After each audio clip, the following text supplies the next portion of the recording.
Leïla, désormais enfermée dans une cellule froide et sombre, se retrouva plongée dans un monde qu'elle n'aurait jamais imaginé. Les murs de la prison étaient gris, les barreaux épais, et l'atmosphère pesante. Elle partageait sa cellule avec une femme âgée nommée Fatima. Fatima avait été injustement accusée d'un crime qu'elle n'avait pas commis, et elle purgeait une peine de plusieurs années. Malgré son âge et les épreuves qu'elle avait traversées, Fatima gardait une force intérieure qui impressionnait Leïla. Les premiers jours furent difficiles pour Leïla.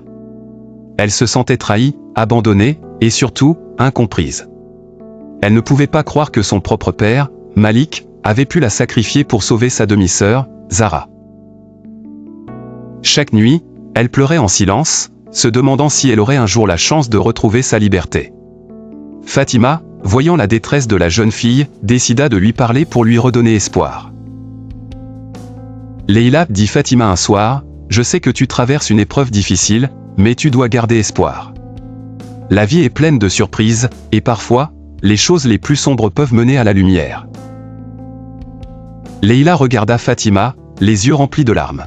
« Comment puis-je garder espoir quand mon propre père m'a trahi? Je lui ai tout donné, et il m'a jeté comme si je n'étais rien. » Fatima hocha la tête, comprenant la douleur de Leïla.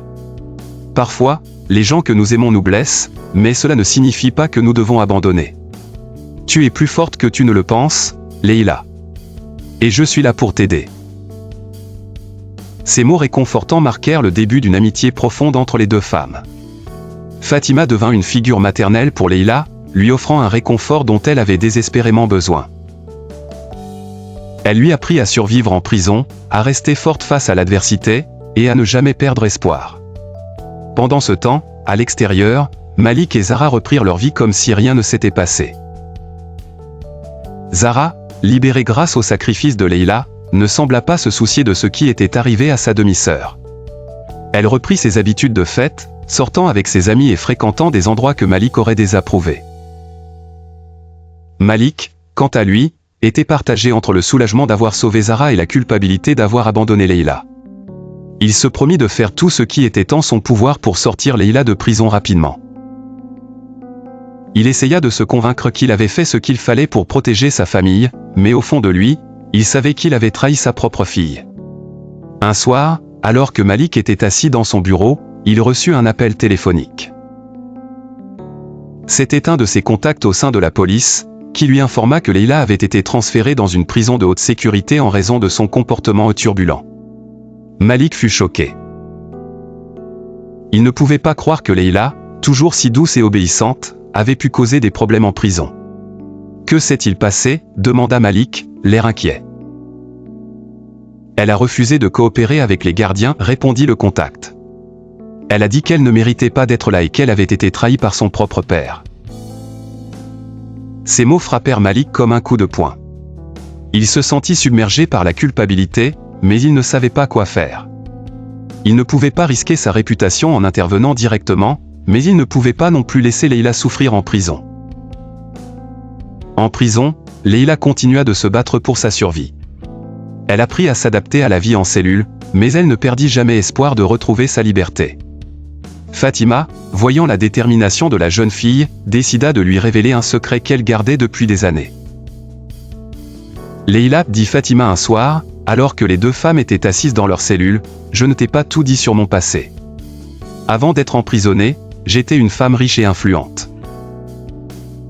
J'avais tout ce qu'une personne pouvait désirer, une grande maison, une famille aimante, et une entreprise prospère. Mais tout cela a été détruit par un homme avide et sans scrupules. » Leïla écouta attentivement, intriguée par l'histoire de Fatima. « Que s'est-il passé ?» demanda-t-elle. « Cet homme, c'était ton père, Malik, répondit Fatima, les yeux remplis de tristesse. Il a ruiné ma vie pour s'emparer de mes biens. Il m'a accusé d'un crime que je n'ai pas commis, et j'ai été emprisonnée à cause de lui. » Leïla fut choquée. Elle ne pouvait pas croire que son père avait pu faire une chose pareille. « Pourquoi ne m'as-tu pas dit cela plus tôt ?» demanda-t-elle. « Parce que je ne voulais pas te blesser, répondit Fatima. Mais maintenant, je pense que tu mérites de connaître la vérité. Ton père n'est pas l'homme que tu crois. Il est prêt à tout pour protéger ses intérêts, même si cela signifie sacrifier ceux qu'il est censé aimer. Ces mots résonnèrent profondément en Leïla. Elle réalisa que son père n'avait jamais vraiment été là pour elle, et que tout ce qu'elle avait fait pour lui n'avait servi à rien. Elle se sentit trahie, mais aussi libérée. Elle savait maintenant qu'elle ne devait plus compter sur Malik pour son bonheur. Fatima, voyant la détermination de Leïla, décida de l'aider à sortir de prison. Elle avait un plan, mais il était risqué. Elle expliqua à Leïla qu'elle avait un contact à l'extérieur, un homme nommé Karim, qui pourrait les aider à s'échapper. Karim était un ancien associé de Fatima, et il avait juré de l'aider à se venger de Malik. Si nous réussissons à contacter Karim, dit Fatima, il pourra nous aider à sortir d'ici. Mais nous devons être prudentes. Si les gardiens découvrent notre plan, nous serons dans de grands ennuis. Leïla, bien que nerveuse, accepta de suivre le plan de Fatima. Elle savait que c'était sa seule chance de retrouver sa liberté et de se venger de son père. Les deux femmes commencèrent à préparer leur évasion, en utilisant les ressources limitées dont elles disposaient. Pendant ce temps, Malik continuait de se débattre avec sa culpabilité. Il essaya de se concentrer sur son travail, mais il ne pouvait pas chasser l'image de Leïla de son esprit. Il se rendit compte qu'il avait fait une terrible erreur en la sacrifiant pour Zara, mais il ne savait pas comment réparer les dégâts. Un soir, alors que Malik était assis dans son bureau, il reçut une visite inattendue. C'était Karim, l'homme que Fatima avait mentionné. Karim avait l'air déterminé, et il ne perdit pas de temps à expliquer pourquoi il était là. Malik, dit Karim, je sais ce que tu as fait à Fatima. Tu l'as ruinée, et tu l'as fait emprisonner pour t'emparer de ses biens. Mais maintenant, elle a un plan pour se venger, et elle a l'intention de t'utiliser pour y parvenir. Malik fut choqué. Il ne s'attendait pas à ce que Fatima soit encore en vie, et encore moins qu'elle ait un plan pour se venger. Que veux-tu, demanda-t-il, l'air méfiant. Je veux que tu libères Leïla, répondit Karim. Si tu le fais, je pourrai peut-être convaincre Fatima de renoncer à son plan. Sinon, tu risques de perdre tout ce que tu as. Malik se sentit pris au piège. Il savait qu'il ne pouvait pas risquer de perdre tout ce qu'il avait construit, mais il ne pouvait pas non plus libérer Leïla sans risquer sa réputation. Il était coincé, et il ne savait pas quoi faire. En prison, Leïla et Fatima continuèrent de préparer leur évasion. Elles réussirent à contacter Karim, qui leur fournit des outils et des informations pour s'échapper. Le plan était simple, elles devaient creuser un tunnel sous leurs cellules, qui les mènerait à l'extérieur de la prison. Les deux femmes travaillèrent sans relâche, utilisant des cuillères et d'autres objets pour creuser. Après plusieurs semaines de travail acharné, elles réussirent enfin à creuser un tunnel suffisamment grand pour s'échapper. Une nuit, alors que les gardiens étaient distraits, Leïla et Fatima s'échappèrent par le tunnel. Elles coururent à travers les bois, le cœur battant, jusqu'à ce qu'elles atteignent un endroit sûr. Karim les attendait avec une voiture, prêt à les emmener loin de la prison. Une fois en sécurité, Fatima expliqua à Leïla qu'elle avait l'intention de se venger de Malik.